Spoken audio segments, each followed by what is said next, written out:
Thank you, trolley, for dinging in the middle of my recording. No, it's your day. By all means, I'll just wait for you.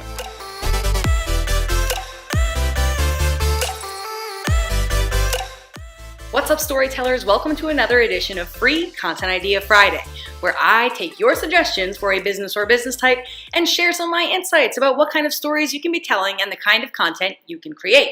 This week's suggestion comes from Olivia, who commented on my video about higher education content and said that she works for a company that runs a series of hotels all around the Midwest. So pack your bags, storytellers, because this week we are talking about hotels and hospitality. So this is a super fun one for me because I travel a lot, like a real lot. Most of my speaking gigs that I do as a speaker are on the road. So I'm spending sometimes up to 100 nights a year in a hotel bed. I am your target customer. In fact, I'm recording this week from Cleveland, where I'm here to speak at Content Marketing World. I have a Friday morning slot, so there's a pretty good chance that when this video goes live, I will actually be on stage. So as I always do in these videos, I think the first thing we need to do is figure out what your goal is with content. So many times marketers go about creating content, they don't think about what their goal is. They're just creating content for content's sake. You should only be creating content that's really serving your goals. So that's why we're gonna start there first. Presumably, as a hotel chain, your goal is to raise awareness for your locations and bring people in to book a night's stay, or maybe more. So today's tips are going to be offered with that goal in mind, trying to grow attention for your locations and get more folks to come in and book a night with you. Now, just like we did in the higher education video where we talked about who those different potential audiences are for your content, we're going to do the same thing here. So in the case of a hotel, I'm guessing that you have kind of three primary audiences. The first is business travelers, just like me. Number two, the second category of audience that you may be going after as a hotel or hospitality brand is leisure travelers, right? So maybe some people are luckier than me and they travel just for fun and not because they're going on a work trip. Those people are going to have a very different set of concerns and interests. And the third audience that you're probably going after as a hotel and hospitality brand is families. Family groups are going to be concerned about other things that business travelers or leisure travelers might not. They might be wanting to know if they can get connected suites so they can all stay together. They're probably going to want a lot of information about kid-friendly activities nearby. So assuming those are your three groups of your target audience for this kind of thing, what kind of content should you create that's going to appeal to those kinds of people? The first kind of content you can probably create if you're a hotel and hospitality brand is location-dependent content. Anyone who's going to be staying in your location, they're going to want to know about the city. For this section, I want to refer you back to the Free Content Idea Friday episode where I talked about travel and tourism. Because a lot of the things in that video are going to apply to you as a hotel and hospitality brand. You're also going to want to create content that draws people into your location, that highlights all the wonderful things about the places where you are, and that gives people ideas of the other things they can do when they're there for you. Now, the great thing about this kind of content is it's not just one idea. If you have 20 locations or 50 locations or 300 locations, you can repeat each piece of content. And the good thing is if you have several locations in one market, that content can get pushed out by all those locations and still be equally relevant. One thing I want to draw your attention to when you're thinking about location-dependent content is your staff. They are probably living in that immediate area. They've probably been there for a while, and they may even be in the business of making recommendations of things to do in the area.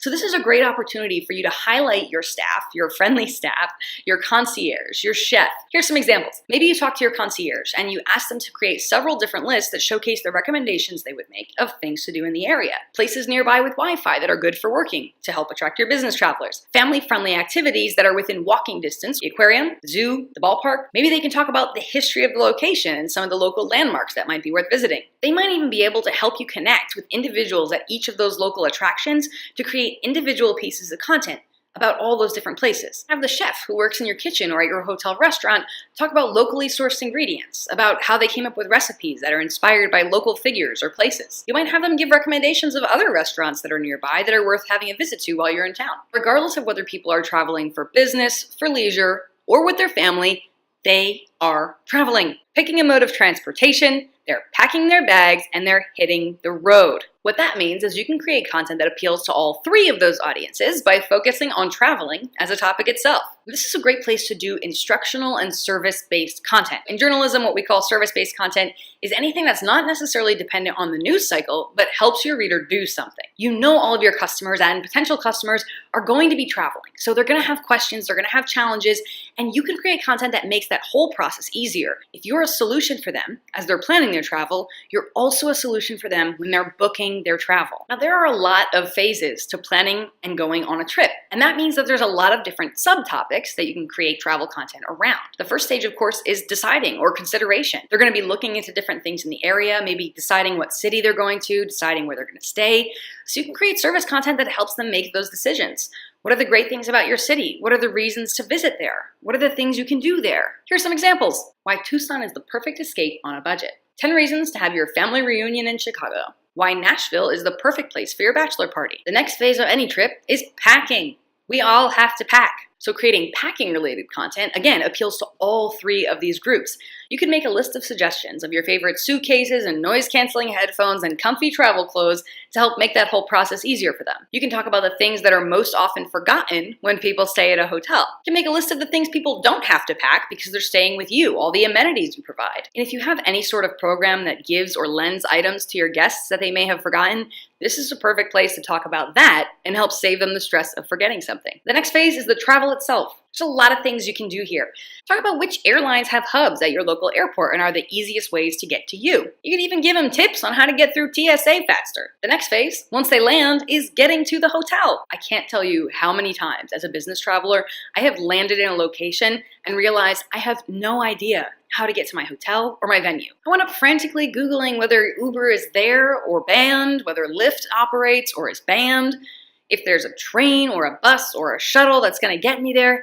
And sometimes I end up standing in that horribly long taxi line late at night, waiting to get into a car and get where I'm going. So if there are really easy ways to get around your city, this is a great place to talk about it. If there's a hotel shuttle, you can share the route, share a map, talk about all the places that are on that shuttle route. All of these things are going to make it that much easier for someone to plan and execute a trip to your location. Once people get to you, the next phase is staying there. Talk about the stay. What's the experience like of staying with you?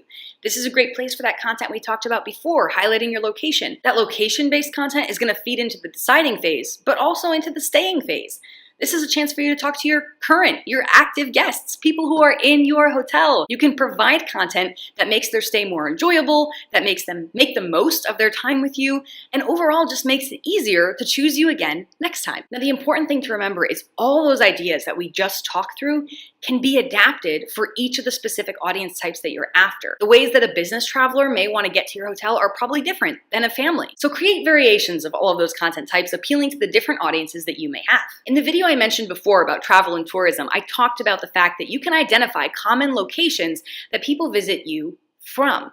So if you happen to know that a lot of business travelers, a lot of families, a lot of leisure travelers from certain states, cities, or countries are coming to you, it's a chance for you to create content that specifically caters to that audience. I also talked about the fact that if they're coming to your city for a very specific purpose, for a sporting event, for a conference, for any number of specific reasons, you can create content around those things as well. The final category of things you can create content about is your hotel itself. And there's a reason I'm saying this last. Now, this is the content that's more in your interest than in your audience's, but if you do it in the right way, you can actually provide value to them too. This is the place where you can brag about your restaurant in the lobby, you can talk about your business center, you can share photos of the pool, and talk about your favorite locally made products that are sold in your gift shop. Now, the key thing here is to do this with the right intention. You're not just giving a list of all your amenities, all the things you sell, all the things you can charge people for, but all the reasons why staying with you is the right choice, all the reasons these amenities are valuable to them, all the things they stand to benefit from staying with you. So these are my thoughts on the hotel and hospitality industry, all the content you could be creating, and the ways you can add value to your audience through storytelling. And if you want to have your business or business type featured in a future episode of Free Content Idea Friday, be sure to chime in below, let me know your business and business type, and we'll see what we can do to get you featured in a future episode. And hey, if you enjoyed this video, if you want to see future episodes of Free Content Idea Friday, you should probably subscribe.